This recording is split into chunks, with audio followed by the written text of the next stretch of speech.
Buenas tardes, mi nombre es José Alejandro de la Tapia y en este video les traigo lo que es la primera sección de una serie de videos que estaré haciendo. Ojalá les sirva y lo puedan utilizar de una buena manera y poder entender los ejercicios que les voy a explicar. Pero primero, antes de entrar a esas secciones, vamos a entrar a lo que es la teoría de los circuitos monofásicos en régimen permanente y senoidal, específicamente en la impedancia compleja. Bueno, primero hablaremos un poco de la historia. ¿Cómo fue que se descubrió? ¿Quién fue? Y otro tipo de datos, ¿no? El término fue acuñado por el señor que ven del lado derecho. Es Oliver Hipsit. Fue un físico, ingeniero eléctrico, radiotelegrafista y matemático inglés. Hipsit introdujo los números complejos en el análisis de circuitos. También inventó una nueva técnica para resolver ecuaciones diferenciales. Bueno, ¿y cómo está relacionado esto a los circuitos?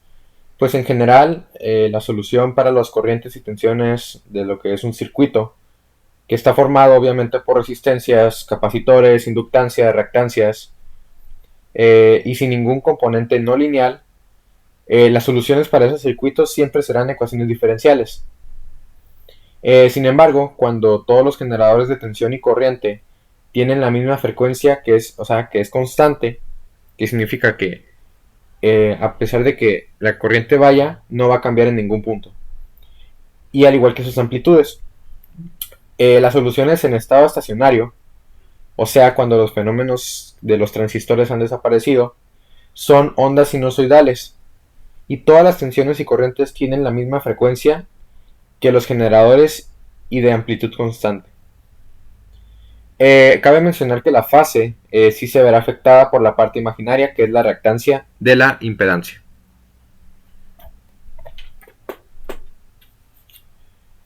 Bueno, volviendo a lo que, ya entrando un poco más a fondo, lo que es la impedancia compleja. Dice que el uso de la impedancia pues es básicamente importante, la verdad. Sobre todo para manejar circuitos de corriente alterna, porque en todos lados tenemos circuitos de corriente alterna y es importante como ingenieros saber de qué corriente es y cómo está hecho. Eh, si se usa en un plano complejo con resistencias a lo largo de un eje real, o sea, en la parte, si como pueden ver en la primera imagen, en la parte del eje de las Y hacia arriba, XL es la parte imaginaria y el XC es la parte real. Ahorita les diremos qué significa cada una. Si se usa un plano complejo en la parte real, les decía, las reactancias del capacitor y también el inductor se tratan como números imaginarios, que eso es a lo que se refiere. XC es el capacitor y XL es el inductor.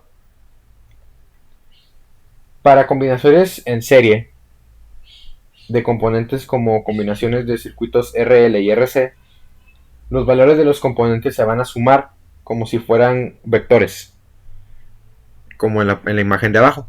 Se forma un triángulo rectángulo por medio de vectores. También se pueden escribir de forma polar. Más adelante les diremos cómo pasar de polar a rectangular y de rectangular a polar. Las impedancias en esta forma se pueden usar como bloques de construcción para calcular impedancias de circuitos combinados, como por ejemplo circuitos paralelos en RC.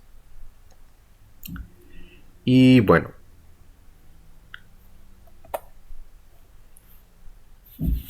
el manejo de un circuito en corriente alterna con múltiples componentes se vuelve inmanejable rápidamente.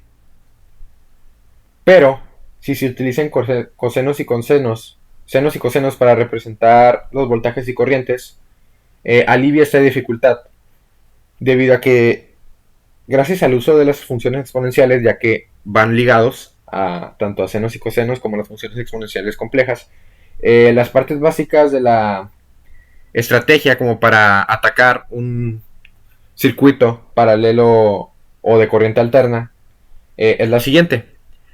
Como pueden ver, en la parte derecha, en la primera ecuación, nos dice que la relación matemática subyacente a la técnica es igual al exponencial de j, el fasor t, perdón, el ángulo, igual a coseno del ángulo t más el número imaginario de seno del ángulo t.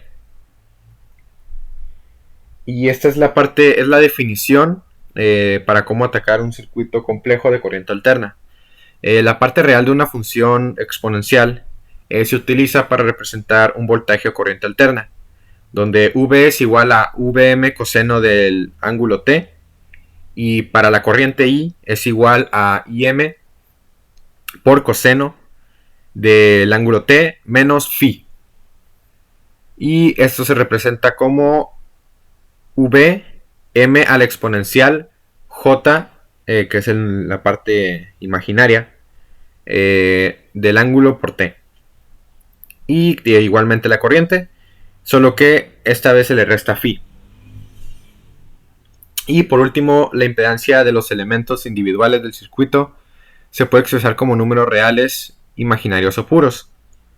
O sea, R, por ejemplo, menos J entre el ángulo por la capacitancia, y para J, que es el número imaginario, por el ángulo y la impedancia.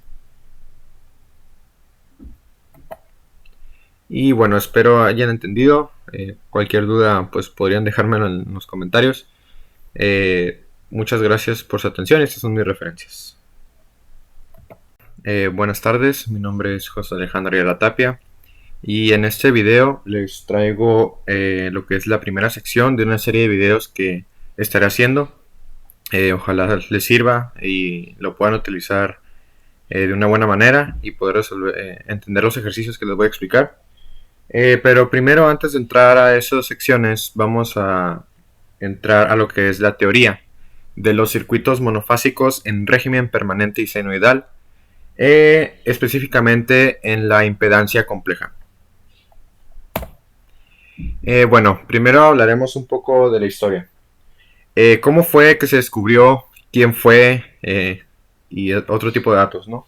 El término fue acuñado por el señor que ven del lado derecho. Es Oliver Hipsit. Fue un físico, ingeniero eléctrico, radiotelegrafista y matemático inglés. Hipsit introdujo los números complejos en el análisis de circuitos. También inventó una nueva técnica para resolver ecuaciones diferenciales. Bueno, ¿y cómo está relacionado esto a los circuitos?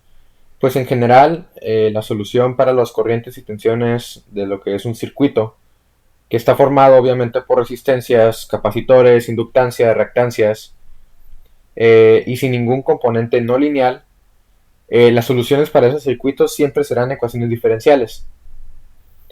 Sin embargo, cuando todos los generadores de tensión y corriente tienen la misma frecuencia, que es constante, que significa que a pesar de que la corriente vaya, no va a cambiar en ningún punto. Y al igual que sus amplitudes.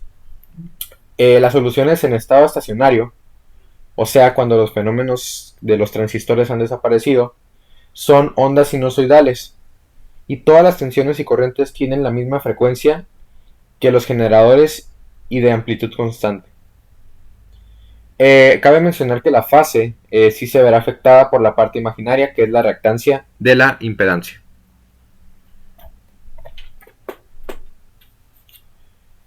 Bueno, volviendo a lo que, ya entrando un poco más a fondo, lo que es la impedancia compleja. Dice que el uso de la impedancia es básicamente importante, la verdad. Sobre todo para manejar circuitos de corriente alterna, porque en todos lados tenemos circuitos de corriente alterna y es importante como ingenieros saber de qué corriente es y cómo está hecho. Si se usa en un plano complejo con resistencias a lo largo de un eje real, o sea, en la parte, si como pueden ver en la primera imagen, en la parte del eje de las Y hacia arriba, XL es la parte imaginaria y el XC es la parte real. Ahorita les diremos qué significa cada una. Si se usa un plano complejo en la parte real, les decía, Las reactancias del capacitor y también el inductor se tratan como números imaginarios, que eso es a lo que se refiere. XC es el capacitor y XL es el inductor.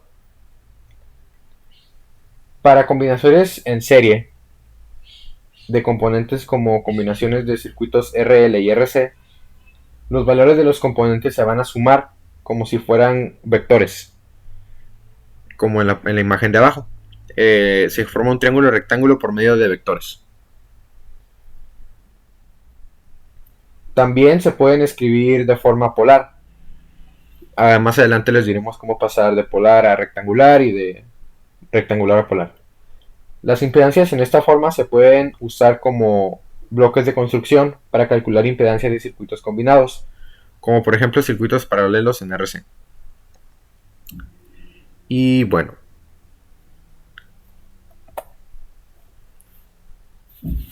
el manejo de un circuito en corriente alterna con múltiples componentes se vuelve inmanejable rápidamente.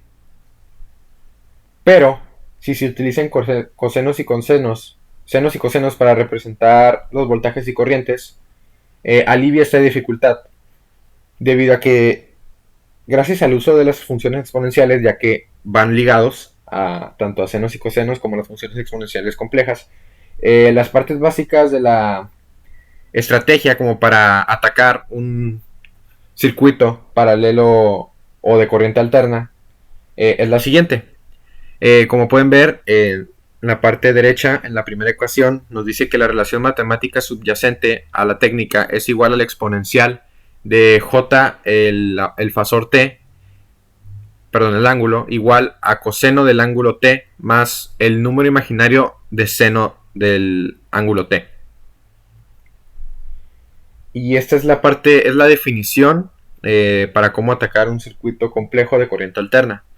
La parte real de una función exponencial se utiliza para representar un voltaje o corriente alterna, donde V es igual a Vm coseno del ángulo t, y para la corriente I es igual a Im por coseno del ángulo t menos phi.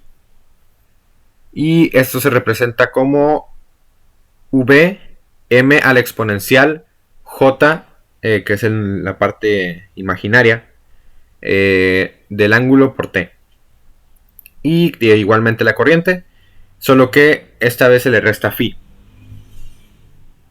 Y por último, la impedancia de los elementos individuales del circuito se puede expresar como números reales, imaginarios o puros. O sea, R, por ejemplo, menos J entre el ángulo por la capacitancia, y para J, que es el número imaginario por el ángulo y la impedancia. Y bueno, espero hayan entendido. Cualquier duda pues podrían dejármelo en los comentarios. Muchas gracias por su atención. Estas son mis referencias.